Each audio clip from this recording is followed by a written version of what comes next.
Alrighty. We got us ourselves an M. I want to say it's a 47 to 48.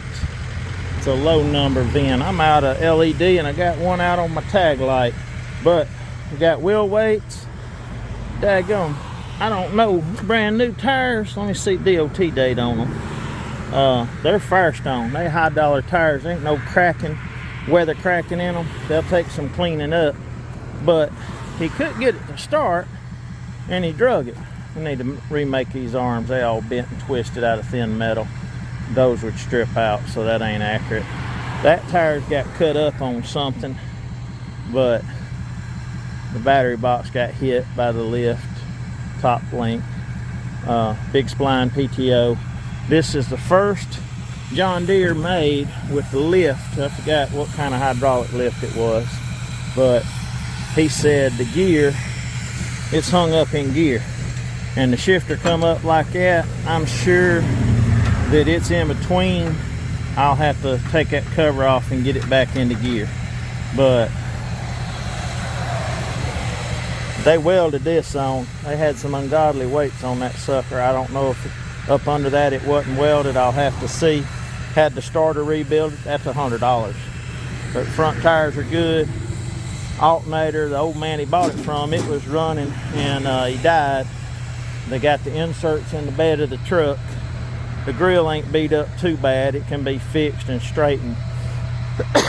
But for what I paid for it, we're gonna spread it out. The axles have been welded because I guess they tightened them up and they quit. But I got wheel weights on the front and on the back. Needs to be rewired, which ain't nothing. Floor pan look like they need to be worked a little bit, but fenders ain't beat up. The light bracket's all messed up. I guess it just had two lights, one here and one on the other side. But we can fix this here with some urethane. Don't know what he got into, but there's a hole rusted out right there, but we can fix that. That box is tore up. I'm close to the ground right there, but I figured I'd do a little video before I get to the house. It's gonna be dark. It's up here in Moulton, Alabama, up that way a few miles. But wheel weights are worth what I paid for the thing. And if I have to get a torque tube, because I can cut that off and grind it. I don't know. I guess that bar went all the way through. We'll have to do some checking, but that's the M617 looks like. Gonna have to do some scraping. It's a 2-cylinder, marble shear. Oil looks pretty good on it, a little dark. But he said he did have it running. Fuel bowl's full, or either he's got water in it. We'll have to see. I don't want it to fly off going down the road. I guess that's stripped out. I don't know if it's going up or not. But anyhow, we got some of them things. He got a resistor on it and all. Here's another one of the light brackets. I don't know what's accurate or not, but we ain't gonna work on it right now. But we got it when we do want to work on it. So we'll worry about the house for right now. But Model M, one of the first touch control hydraulic lifts, standard 3-point, I guess you would call it. Anyhow, appreciate it. Hope everybody's doing well. Let's get this thing back to the house. Alrighty, it's the next evening. Just put some air, put a lot of air, way too much, but trailer tire keeps going flat. I had to air it up before I left. Come out and it's sitting low again. So, I was gonna say, it's starting to roll.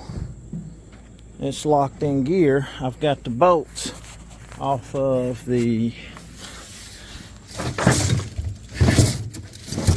get the strap untangled, but I got the bolts out of the top of the shifter, and I haven't looked in it, and I don't want to roll away, and the shifter comes out, so it's locked in here. Wasn't stuck on very good. So let's see what the shift forks look like. If we can pick straight up.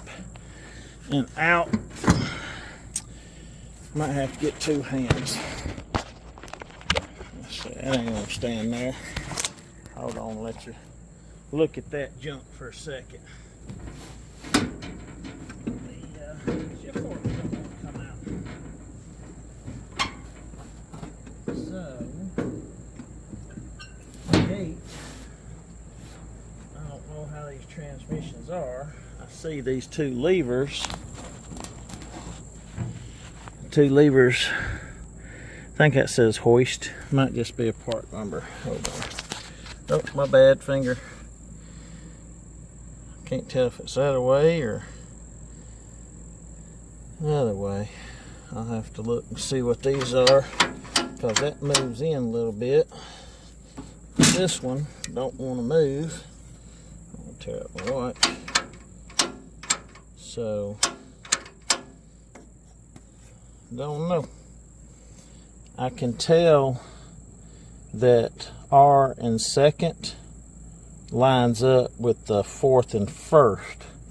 I can't see third over here, but I can tell that those two are together. I can't. So, I don't know how this brake locks in, but that's simple enough. A little cam lever, my bad. Upside down again. It's a little cam. I guess you mash down and flip up, and that's your parking brake. You just flip them over, weight holds them, and you flip them, mash down, and they lock. Simple enough. So, let me see why I can't get the cover off. See if I can figure out what's wrong with it. Okay, she's free, and I got it. I don't know what holds this on, but he was thinking there was some crud down in there. I'll have to find out what that lever's for. That's in the bottom. It smelled like 90 weight gear oil. The gears look average wear. I don't see no broken teeth, but it wasn't going to come off because it was hung in third gear up high, so it wouldn't turn. Now I got it. I snatched it. Those will have to go back at an angle.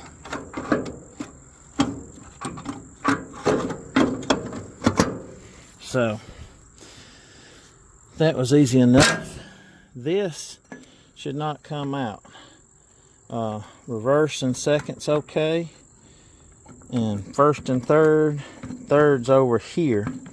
I'll have to find out why the ball and socket's coming out, but I got it in neutral. I know it's in neutral.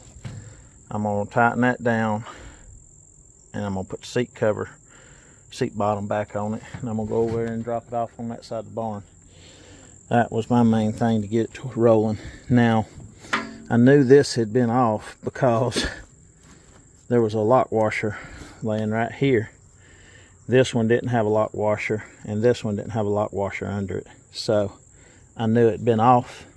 I don't know if the boy I got it from had it off or not, but just one of them are missing now since I got that one that was there.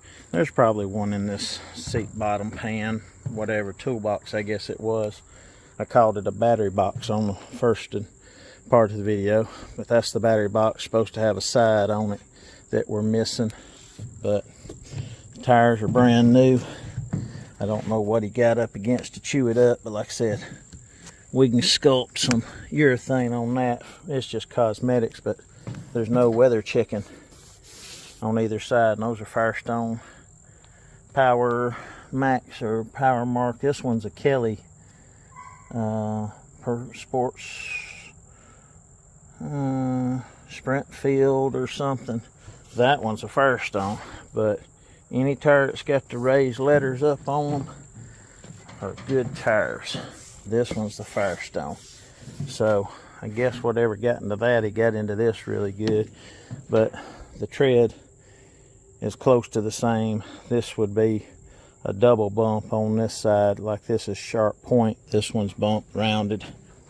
And these aren't right because those are aluminum. That wouldn't hold nothing up. So, but we ain't worried about that right now. We're going to go over there and drop it off. I got a scotch under it right now. I just took the chain off. I aired the tire up. I got to take that tire off and find out why she going down. Carry it and check it and spray it. But let me get over there and see if I can roll her off. Appreciate it. Hope everybody's having a good Saturday. Alrighty, I'm going to do a recap on this. I haven't tried to crank it. I bid on a couple of lights. Somebody's got a pair of lights for sale. I've been outbid every time. They look like Internationals. Teardrop. I think they're about the same. I know I'm going to have a tube here. Ignition switch. It was locked up in gear. I got it out of gear before I got it off the trailer. That needs to be redone on the fuel bell and the lines. It's got a marble sheaver. I don't know if that's standard on these John Deeres. I know Zeniths are on the Internationals. That's got both the links, but don't have the middle link. So I don't know if I got some longer ones I can get.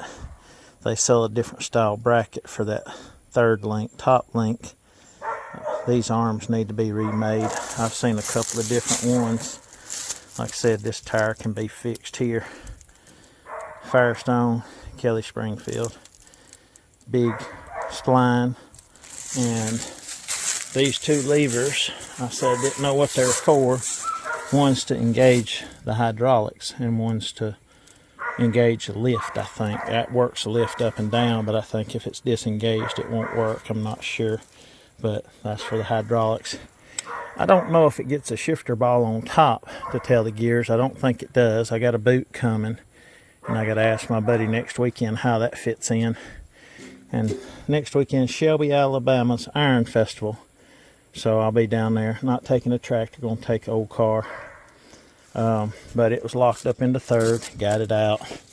The fender on this side's good. The back side of that fender was torched for some reason. It's supposed to have a spring to hold that seat frame on, and they've got it bolted. That seat frame's $400 because it comes with a seat back, and it's supposed to be able to move to get to the toolbox. And that toolbox is destroyed, but I think I can make it for $200 because I got the sides. It's just flat metal. But anyhow, this is where one of the lights went. This was to swivel around. It's got a tire valve stem shoved in it. The wire went down through it. I don't know if it went on down or went over. I've seen them a couple of different ways, but you could swivel it for a work light or a forward light. So I had light right fender, rear, and left front. Wheel weights are on it. Tires, those are checked, but they're fine. Oil look fine. It needs gauges all the way around. I don't think these are original. They've been swapped and painted over. And that one, I can't tell if it says John Deere on it or not. Starter supposedly been rebuilt. Battery box is $200. I think for $3 you can get both battery sides. This side had a toolbox that was on this door, and these Zeus fasteners need a gas cap and an oil breather cap. Don't know why it's got a string on it. I ain't taking it apart or anything to look at it. I ain't gave it much time. It's got two different coats of paint, and I think the bars, the big bars on this and the big bars on that are close to the same. I can use the same die. I've got a set of dies for the Internationals. I'm pretty sure I can use them on that to straighten that grill shell out. Supposed to have something bolted right there. I'm not sure exactly what. I've seen a different bracket or two on it. I'm going to spread the axle out on the front to come to the rear of the tires, and I might set the rear out a little bit more stable, but figured I'd do a recap. I did buy a book for it. Let me go in there and grab it real quick. Hold on. Now, this thing was 75 tax and all. But it comes with this one, the parts manual for all the M series, the service carburetor manual, the tractor engine, that's carburetors. There's tractor and engine general, so this might cover a lot of models, different things. But hush, it's got a whole bunch of stuff in it. And then we've got another one. Dixie Ann. Cover. Here's the electrical system. Tractors, combines, and engines. Generator, regulator, distributor, cranking motor, and magneto. Which probably ain't worth having, but it come with it. And $72. So it's got the wiring diagrams, distributors and all. So if you ain't ever done a John Deere, here's your book. It's theirs. Now they've got a bunch of other manuals, so it might pay to look them up. There's a website right there. I don't see where it says international. It's got KH. It does say IHC Farmall, so that might cover them. I might get on the website and look. I don't need one for the A's and B's and C's are all the same pretty much, and I've got one or two little books, but we got one like this for the Bobcat. So I went ahead and spent $70 for that one. I've got a sickle mower to go behind that thing and something else. I can't remember. I got 3 pieces of equipment. But anyhow, we'll restore it one day and get on it and figure out what we need to do to it. But there's a little bit of a update on the M series. I think it's 47, 48 model. So it'd be a late 47 or early 48 if I'm not mistaken, if I remember right. But anyhow, appreciate it. Hope everybody's having a good day.